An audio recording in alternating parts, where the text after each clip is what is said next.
Good morning, good afternoon, and good evening to wherever you may be joining us from. Thank you for joining our webinar. Our theme for today is Getting Solid Leads, which will help us to unlock the secret of lead generation. With us today is Josephine Kimai. She is the lead facilitator at Vital Solutions Africa. And we have partnered with Sales Management Institute to bring you sales programs that are accredited and globally recognized. So we do hope that you will enjoy this session. Welcome. Thank you, Brenda. It's really wonderful to be here, and I'm excited about what it is we are looking at today. So again, then, why are we looking at exploring leads? Now, leads actually drive revenue growth. According to Sales Handy, 91% of sales and marketing professionals agree that generating high quality leads is actually crucial for business success. Another reason is that most leads will actually require some work. They require nurturing before they are converted. And according to Book Your Data, 70% of business-to-business leads are not ready to buy immediately. They actually need follow-up to be able to convert them into sales. And then thirdly, effective lead management actually boosts sales opportunities.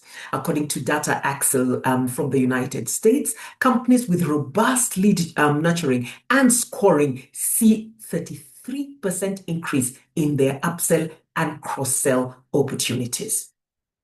And then lastly, engaging leads actually improves sales predictability. And I believe that is what we want. We're getting into sales. We want to be able to predict better what it is we are going to do quarter on quarter on quarter, and finally, year end. Again, according to Data Axle USA, properly tracked and managed leads provide actionable insights that help to guide the sales strategy and also increase the win rates. So having said this, having talked about leads, someone may be asking, but what exactly are leads? Although I do know that most of you do know what leads are.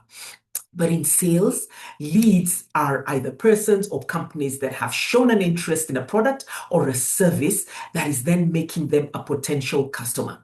It could be that you have their contact information, or you believe that they have the makings of being a potential customer, or they may have engaged with you or your organization in one way or the other. All those are what we would call leads. Now, leads are actually categorized by their levels of interest. We start from cold leads, where there's basically no interaction, and up to hot leads that are actually ready to buy. Cold leads are people or companies who fit your target market, but they haven't interacted with your brand yet. Then we have warm leads.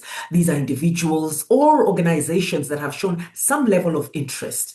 For example, they have maybe visited your website or interacted with you or your organization in one way or the other. And then we have hot leads. These are the most engaged, and they're often ready to close or to make a purchase. Now, it's important for us to understand these temperatures so that we can actually customize our approach to each lead, maximizing and moving them along our sales pipeline. That helps us to avoid wasting time so that we can actually maintain a healthy pipeline. Now, having said that, cold leads, warm leads, hot leads, why are leads so hard to get? Sometimes it could be that, and remember, as businesses, we all want business. We all want sales. We all want the revenue. And many times we're looking for this, but we don't actually understand what some of the challenges may be. Sometimes there may be a lot of information. There may be attention spans. Sometimes we may have situations that we have salespeople who know. Sometimes we have those who do not know what needs to be done. Sometimes there's been a lot of mistrust that has been created by the marketing tactics that we have used in the past, or even the sales tactics that have been used in the past. And sometimes there's a lack of differentiation. We're not differentiating ourselves rightly. And also our prospecting practices may also be inconsistent. So these and other things come into play, making it sometimes difficult for us to get leads. So having said that, what would a solid lead be like? What would make a solid lead? Yeah. Um, a lot of people show interest in what one may have, but not all of them are truly solid leads.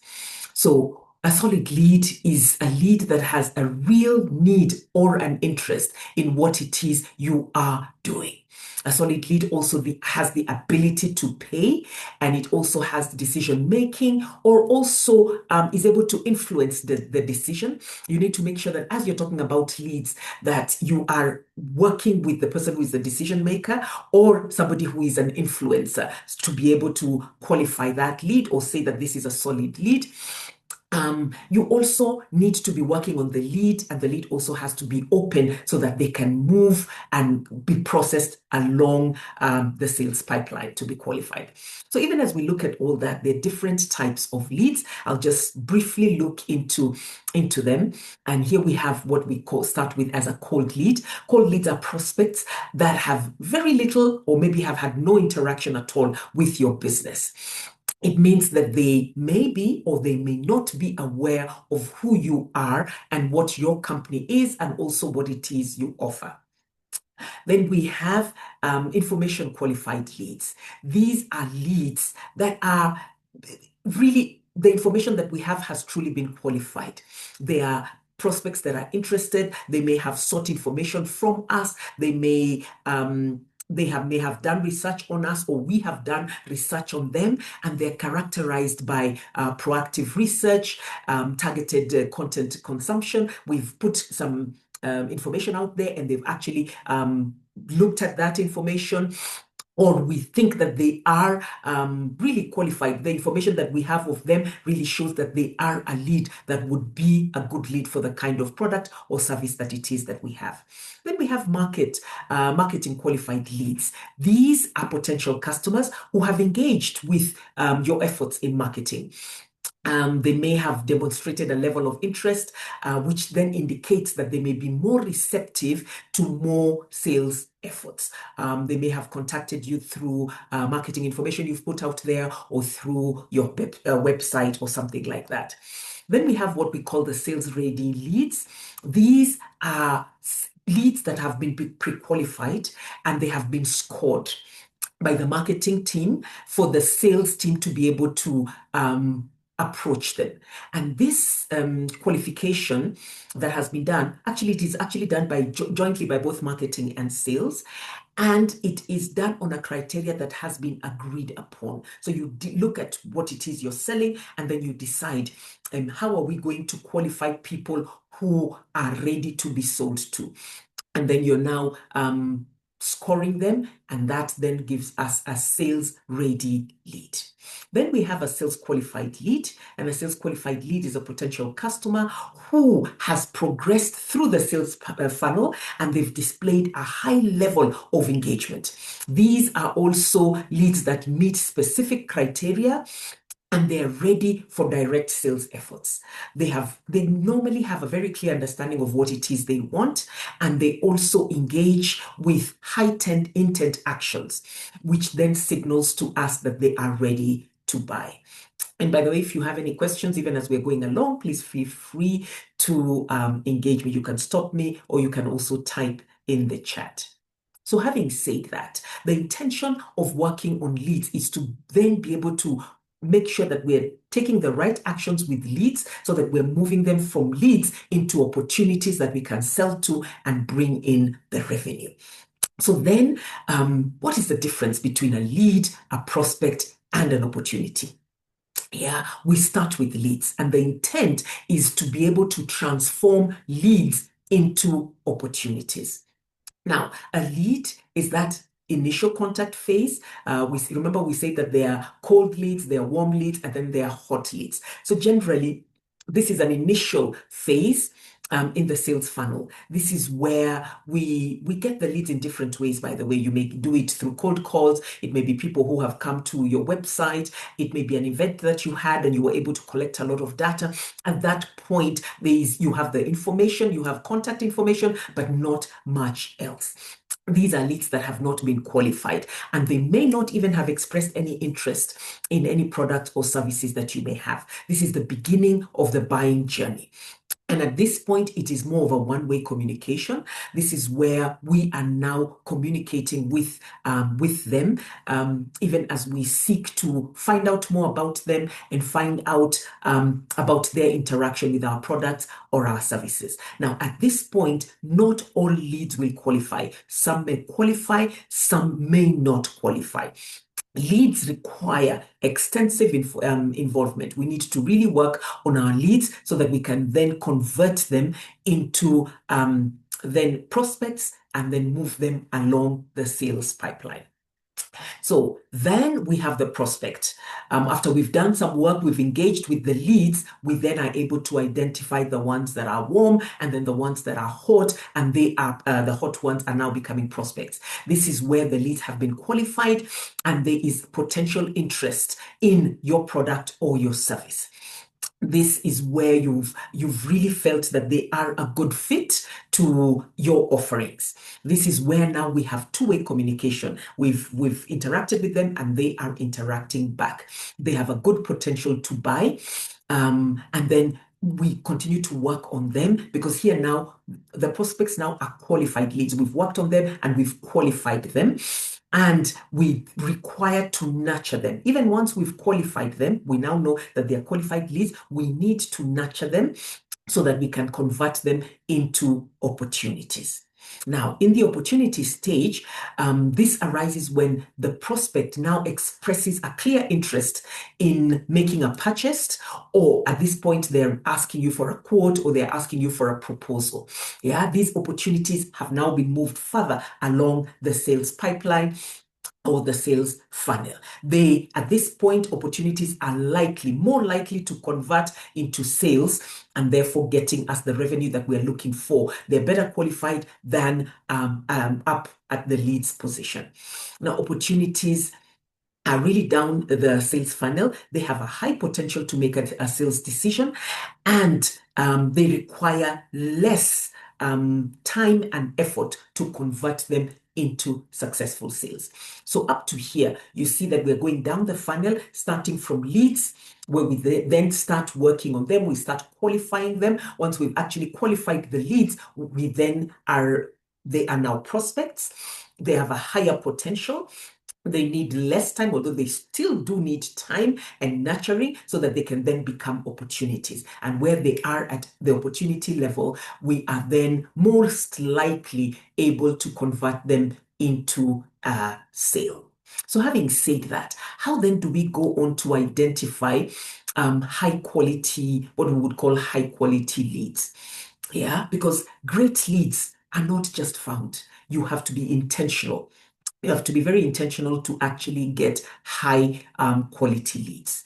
It's important for us to study customer buying behaviors so that we can actually identify the kind of customer that is buying our product, or what are some of the things that happen before they buy our product. So it's important for us to be studying that. It's also important for us to be able to identify or define what is our ideal customer persona or our ideal customer profile. Who is that ideal customer that buys from us? Who is that customer that has a need for our products or our services? And then we can also make sure that as we're engaging with them, we're asking qualifying questions quite early so that we can then move them in the sales funnel.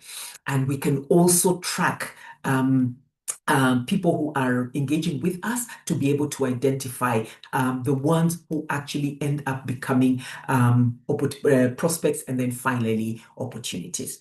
So having said that, the ideal customer persona or an ideal customer profile, what exactly is it?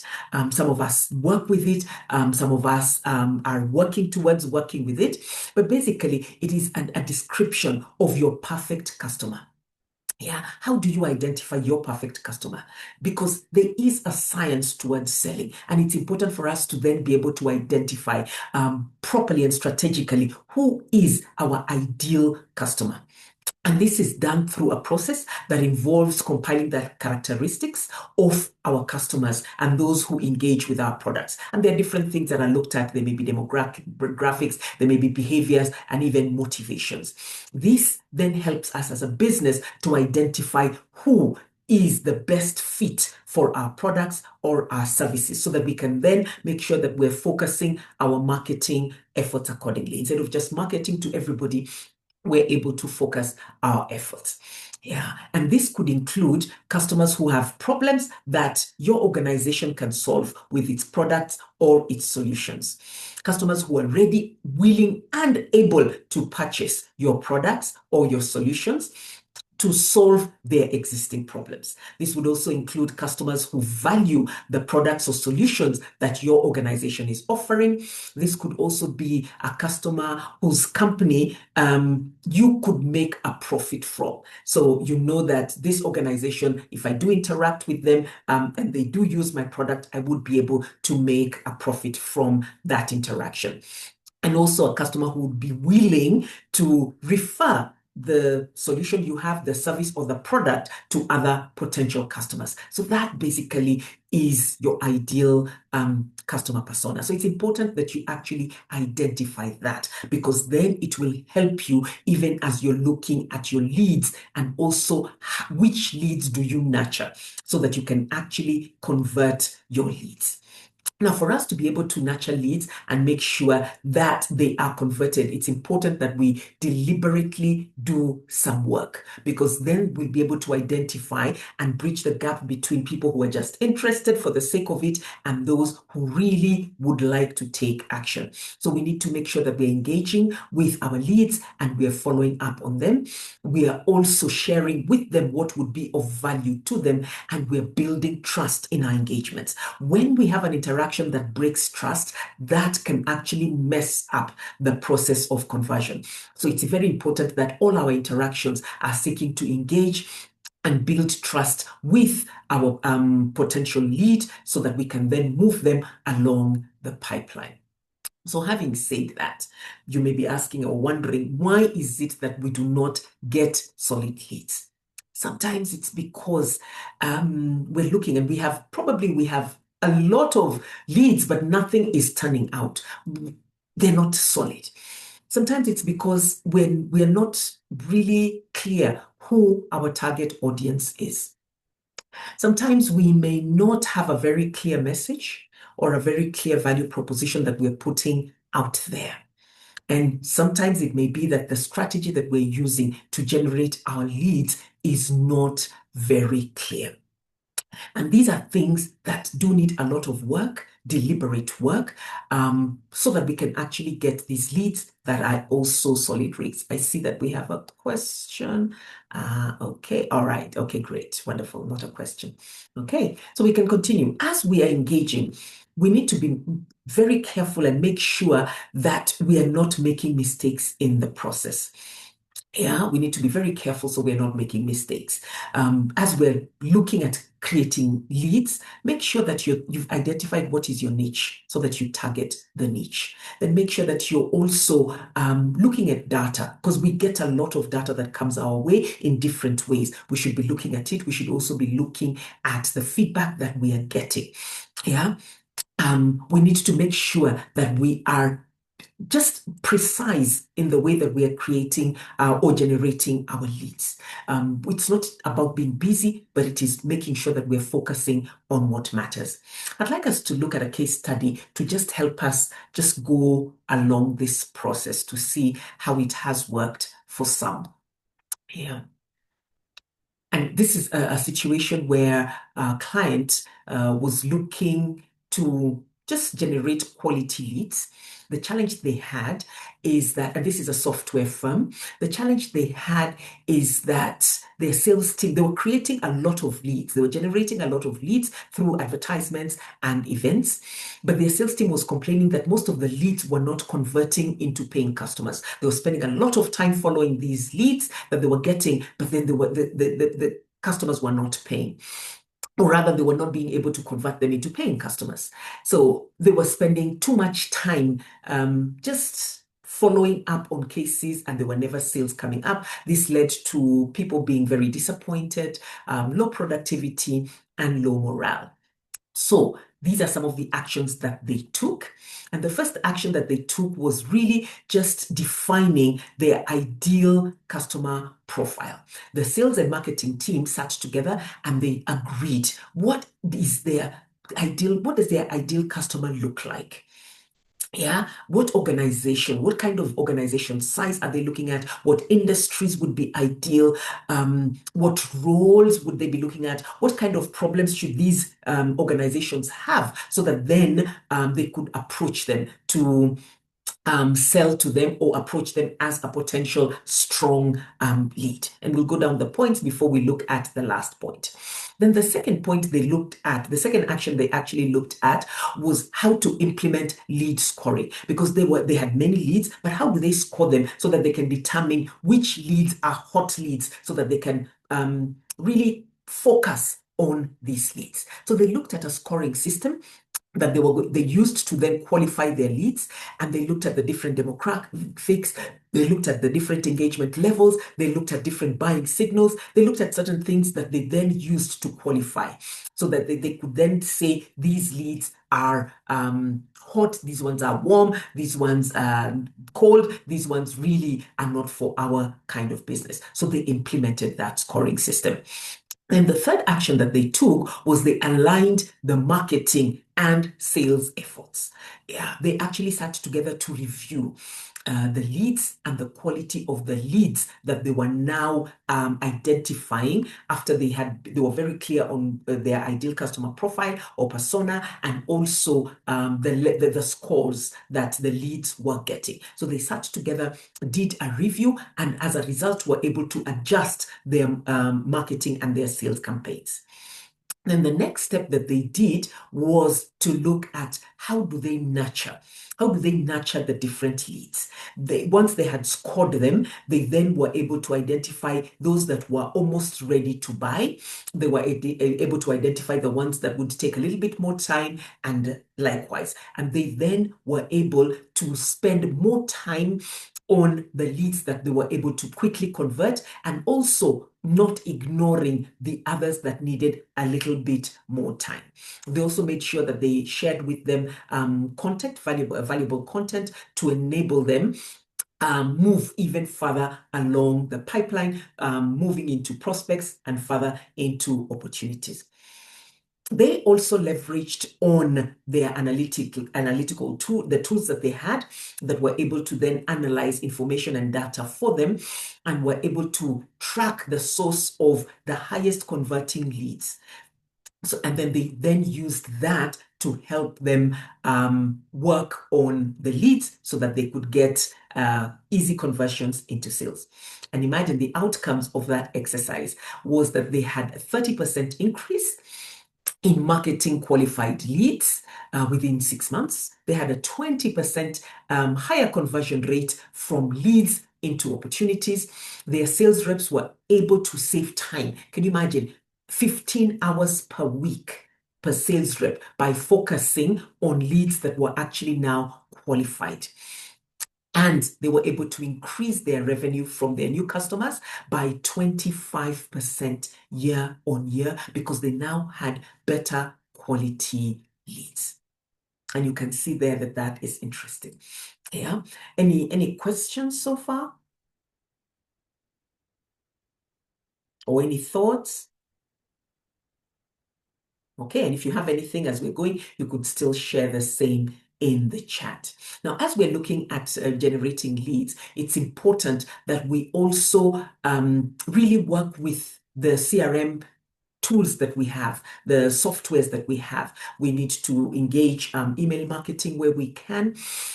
We need to look at analytics and lead scoring tools, and there are a number of different applications that we can use out there that would help us in this. There is HubSpot, there is Sales Hub, there is Salesforce Einstein, there is the Zoho CRM, and others. Look for what it is that works with you, but make sure that data is working for you and not being ignored or working against you.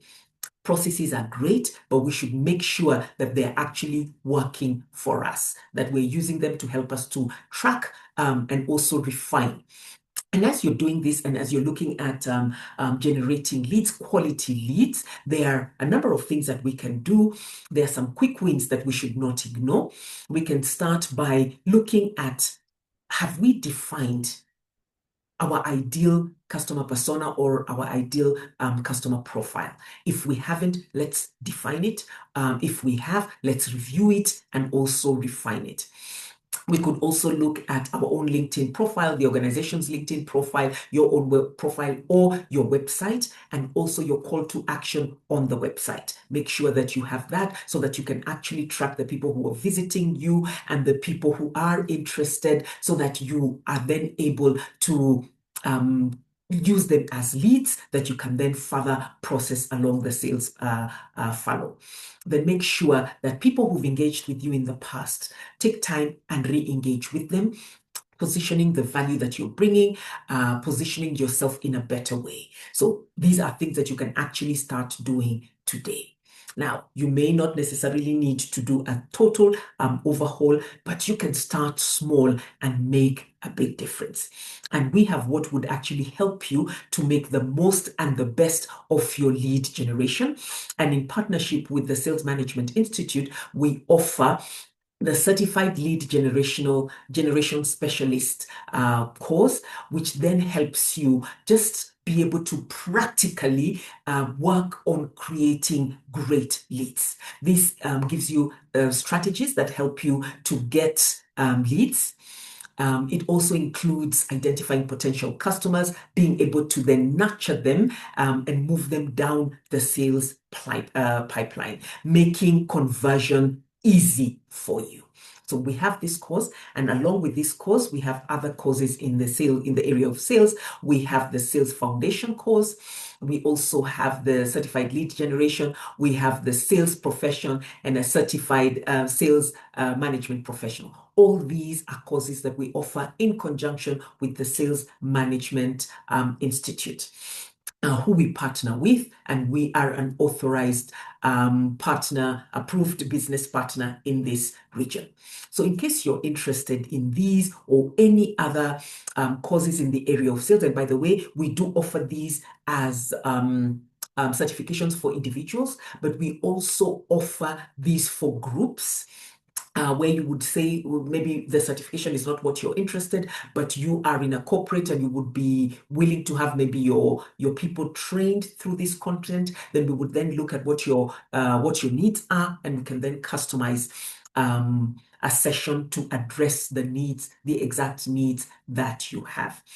And in case that is where you find yourself, please book a call with us. And there we have our number, we have our emails that you could use so that you can engage with us and we can then have a conversation. We also offer open courses, and we offer customized courses. So depending on what it is your need is, we can then meet that need. We also offer in-person courses, and we also offer virtual courses. So whatever it is your need is, get in touch with us, and we will then be willing to have a discussion with you to take you through this process. That basically brings me to the end of our time today. So I will stop share at this point, and in case you have any questions, please feel free to engage. I will also stop our recording.